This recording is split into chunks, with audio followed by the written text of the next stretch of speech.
E aí, gente, tudo bem? Sejam bem-vindos a mais um vídeo do Parabólica. Eu sou o Pedro Renault, professor aqui do Parabólica, e hoje a gente vai trabalhar, olha só, um capítulo muito importante de Gilberto Freire. Estou colocando ele aqui para vocês. Vamos ver se dá para ver aqui. Deixa eu ver se vocês conseguem ver aqui, ó. Como é que faz aqui? Meninas Tutupão, ó. Tá aí, organizado aí, tá dando para ver. Em Gilberto Freire, capítulo 4, é o 4 e o 5, na verdade, o escravo negro na vida sexual e de família do brasileiro. Então já se inscreve no canal se ainda não for inscrito e, opa, meu celular tem que deixar no mudo e curte esse vídeo para ajudar o canal a crescer, pois tem história geral, história do Brasil, filosofia, sociologia, tem muito conteúdo, é completo para o Enem e demais vestibulares. No caso de Casagrande Senzala, essa importante obra e vasta obra, densa, né, na verdade, do Brasil, da sociologia, antropologia, história do Brasil, a gente está trabalhando aqui destrinchando. Já falamos das sociedades indígenas, dos portugueses, na concepção de Gilberto Freire. Hoje é a parte que ele dá mais ênfase, inclusive, tá bom? Todos os outros vídeos estão aqui no card para vocês sobre Gilberto Freire. Agora, uma coisa muito importante também, vocês devem ter notado, eu estou muito feliz com isso, eu já tinha avisado isso em redes sociais, que agora a gente tem uma editora profissional, Rebeca Lima, nossa editora. O link do portfólio dela, para vocês conferirem o trabalho dela, está aqui na descrição, é só acessar. Para quem tiver interesse, de repente tem algum outro youtuber aí que quer trabalhar com edição também. Eu sempre quando ela editar os vídeos, os nossos vídeos aqui, ela já está editando, já tem uma semana e pouco, vou colocar aqui na descrição. É bom que libera um pouco do meu trabalho e a gente tem um acabamento profissional, né? Que eu estou muito feliz com isso e estou muito satisfeito com todo o layout, todo o trabalho que ela tem colocado, certo? Vamos lá então falar dessa parte desse livro. Bom, eu acho que não é surpresa para ninguém que falar dos negros advindos da África que foram escravizados no Brasil é uma parte de muita ênfase na história do Brasil. Isso se dá por quê? Principalmente porque o Gilberto Freire, inclusive, salienta isso o tempo todo, da contribuição cultural que a gente sabe que é muito grande, que se formou no Brasil desde a chegada dos primeiros africanos que foram escravizados. Então, a gente já teve textos em vestibulares, em Enem, que mostram isso, que falam sobre essa contribuição, essa formação da cultura brasileira através desses pilares, e alguns autores vão falar que inclusive, os africanos acharam no Brasil uma vida, transformaram parte do Brasil na África. O Gilberto Freire ele vai mais ou menos por esse lado também. A gente vai ver aqui o que ele diz mais sobre isso, porque afinal de contas vocês sabem também que ele fala muito da questão sexual, certo? Uma coisa muito importante para se destacar, como ele dá muita ênfase nesse capítulo, nesses dois capítulos, 4 e 5, talvez a gente faça mais de um vídeo, tá? Que esse vídeo ficaria muito grande, eu adoro falar, você sabe que eu adoro falar, os meus vídeos não são pequenos, então talvez a gente faça mais um vídeo, que eu gosto de fazer tudo detalhadamente, tá bom? A começar por uma questão sexual, ele não foca só na questão sexual, que é importante que se diga, que se faça justiça à obra do Gilberto Freire, mas logo no início do capítulo ele já, através de outras citações, de outras fontes que ele cita, ou ele faz críticas. Por exemplo, vou dar um exemplo para vocês. Nina Rodrigues foi um médico antropólogo no Brasil, que foi um eugenista até, mas que Gilberto Freire ele fala da importância do trabalho de Nina Rodrigues, mas também faz críticas, tá? Mas, logo de cara, a gente vê uma questão que o Gilberto Freire fala. Você sabe que ele é aquele cara que defende a miscigenação, né? Defende a formação do Brasil pela miscigenação, o conceito de democracia racial já no século XIX, século XX. Então, o Gilberto Freire, ele vai e traz citações para a gente, ou traz textos que ele ou critica, mas também corrobora, falando sobre a questão da vida sexual, do quanto que isso foi importante para a formação da cultura brasileira, e diz da predisposição sexual entre negros e brancos no Brasil, que se dá muito pelo dia a dia das sociedades do engenho, em torno da vida que que gira em torno dos engenhos da cana-de-açúcar, principalmente no Nordeste brasileiro, que é mais primeiro período da colonização brasileira. E ele traz isso falando inclusive da relação da ama de leite. A ama de leite, só para a gente entender, é importante contextualizar no período colonial e também imperial, no período de escravidão no Brasil. Era muito comum, inclusive, nos engenhos do Brasil, as mulheres, as senhoras de engenho, ou as esposas dos donos daquela sociedade patriarcal, elas mesmo têm as suas auxiliares que eram escravas. Muitas pessoas falam, mas essas aí que eram amas de leite, elas amamentavam, não só amamentavam, como criavam os filhos do casal branco português colonizador, dono dessa sociedade de engenho. Mas aí só toma cuidado com isso, porque eu sei que tem muita gente que fala assim, nossa, mas então a vida desses que eram mais próximos eram mais tranquilos. Não deixavam de ser escravos, eram escravos, escravizados, né? Eram pessoas escravizadas, sim. Não era mais tranquilo, fazia aquilo porque era forçado, fazia aquilo porque era imposto pelo colonizador, tá bom? Então toma cuidado com isso. Mas ele afirma que as crianças brancas sempre estiveram cercadas na sociedade do engenho de mulheres negras, certo? E aí a gente vai para uma citação. Tá aqui, gente, ó, prestem bem atenção. Já houve quem insinuasse a possibilidade de se desenvolver nas relações íntimas da criança branca com a ama de leite negra muito do pendor sexual que se nota pelas mulheres de cor no filho, família dos países escravocratas. A importância psíquica do ato de mamar, dos seus efeitos sobre a criança, é, na verdade, considerada enorme pelos psicólogos modernos. Aí ele está trazendo para a década de 30, lá que ele vive no século XX. É verdade que as condições sociais do desenvolvimento do menino nos antigos engenhos de açúcar do Brasil, como nas plantações antebellum, na Virgínia e na Carolina, que são três estados, nas Carolinas, né? Das Carolinas, que são três estados que foram escravistas durante o período colonial também inglês, a Virgínia, Carolina do Norte e Carolina do Sul, do menino sempre rodeado de negra ou mulata fácil. Ó, mulata fácil, estava cheio ali, né? Talvez expliquem por si sós aquela predileção, a predileção sexual ao contato, ao convívio, a miscigenação. E aí a gente chega num ponto muito importante também de Gilberto Freire, que eu já antecipei para vocês no aula passada, no vídeo passado. Gilberto Freire, ele escreve essa obra em 1930, 1933, em um período onde estão debatendo as teses darwinistas, né? O darwinismo social, na verdade, e a eugenia. Só para lembrar aqui, para quem está chegando agora no canal, ou às vezes está iniciando os estudos, já entra aqui, acontece, tá? E é normal, é preciso que todos saibam, que todos tenham esse conhecimento. O darwinismo social, que muito comum no século XIX, século XX, na Europa, chegando ao Brasil, aquela ideia de que assim como as espécies não foi criado por Darwin, longe disso, que as espécies evoluem, todas as espécies evoluem, mas as que evoluem, as que permanecem não são necessariamente as que são mais fortes ou tal, são as que conseguem se adaptar melhor.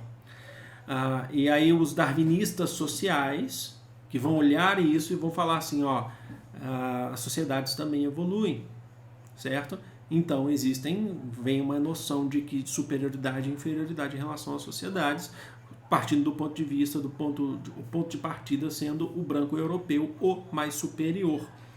E a eugenia que vem do bem-nascido, que o branco europeu, ele é melhor nascido.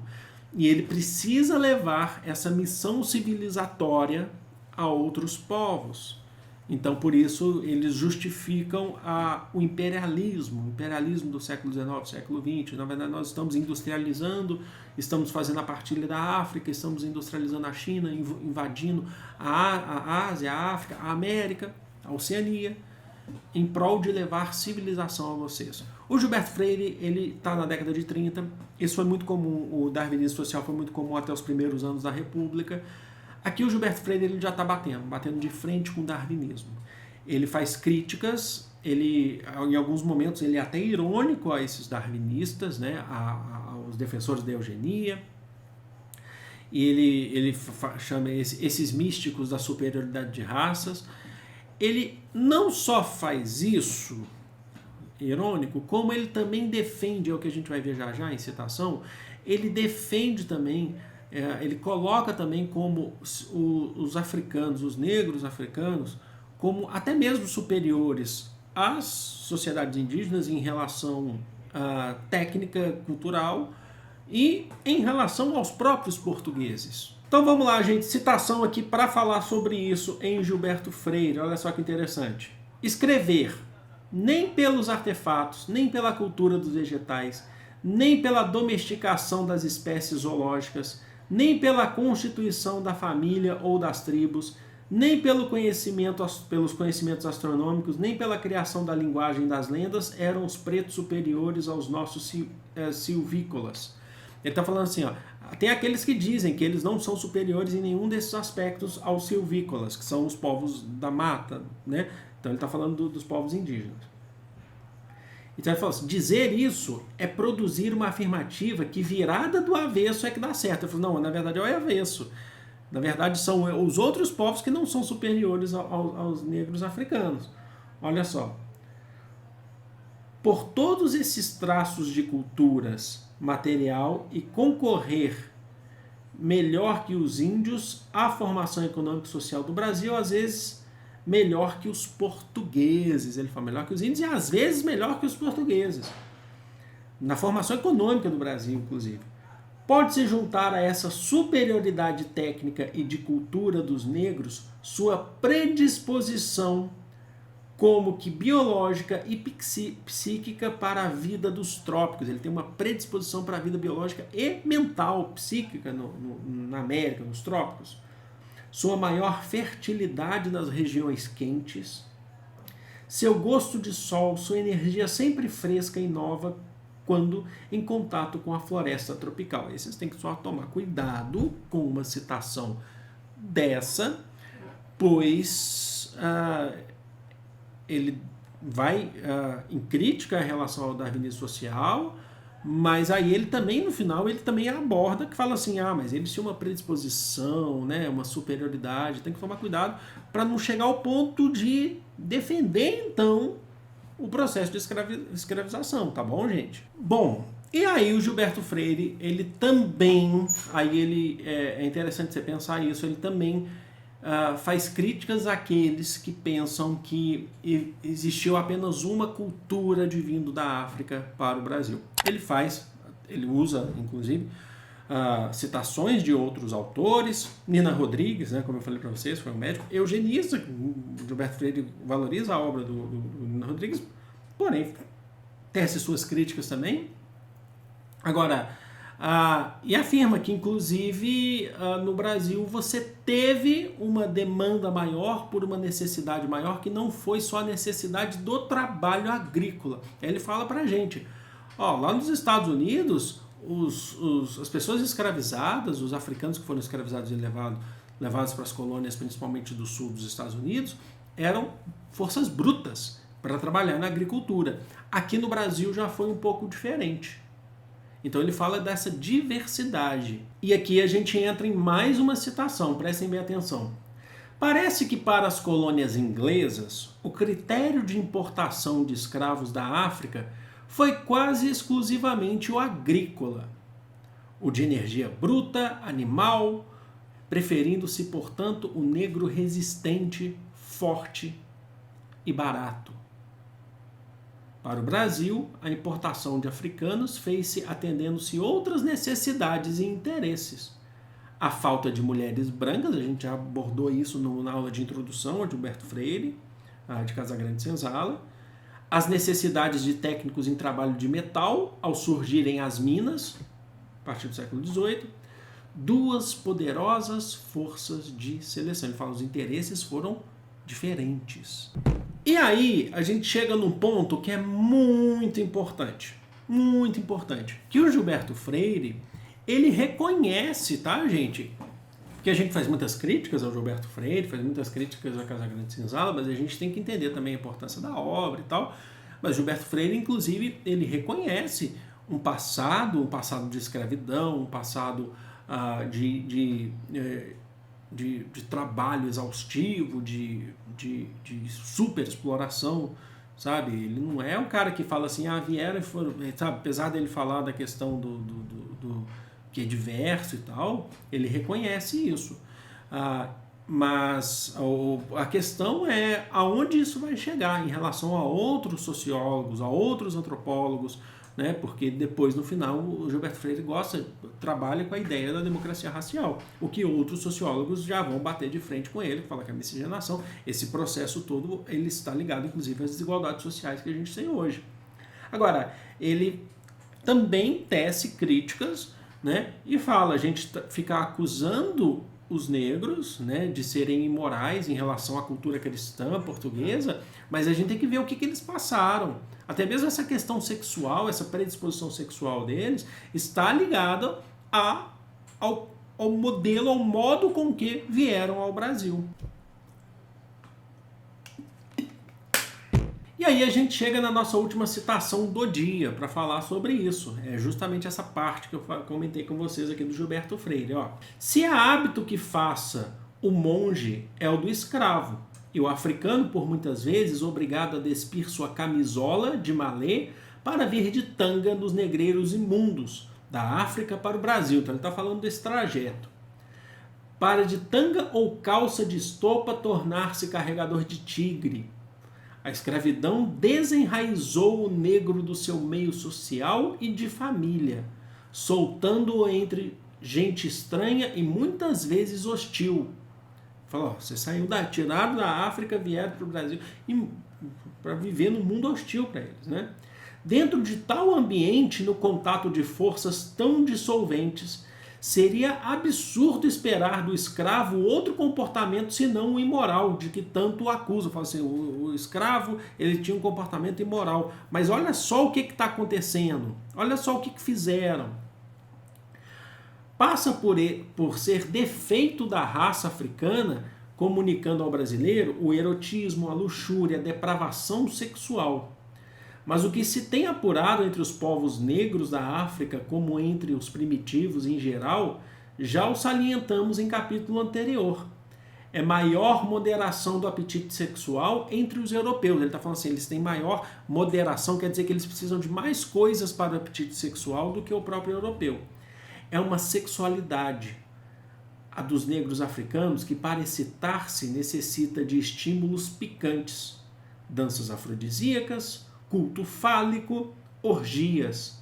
Enquanto, no civilizado, o apetite sexual, de ordinário, se excita sem grandes provocações. Então tá falando assim, ó, trouxeram um passado de escravidão, tiraram da África, tiraram de suas raízes, trouxeram ao Brasil um modelo de sociedade extremamente hostil a eles.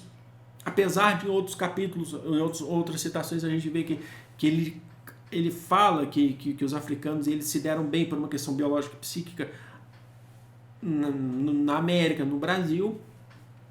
Mas ele fala, eles necessitam de uma moderação maior, de danças, certo? De orgias, cultos fálicos para o apetite sexual. Então você tem toda uma sexualidade africana que ele traz para o Brasil. É diferente dos portugueses que não precisavam de muitas coisas. Entenderam? Então é isso que ele está abordando aqui. Gente, espero que vocês tenham gostado, espero que vocês tenham entendido esses conceitos, essas citações que tenham sido benéficas para vocês. Eu sei que tem muita gente que pega citação para usar em redação de Enem, usar em redação de outros vestibulares. A gente está tentando trabalhar aqui com embasamento teórico para vocês, que eu acho que é muito importante, tentar trazer um conteúdo aí, uma relação histórica, sociológica, antropológica para vocês trabalharem aí nas provas futuras, além de fazer questões também. Eu vou ficando por aqui. Amo vocês de todo o coração do mundo. Grande beijo. Fui!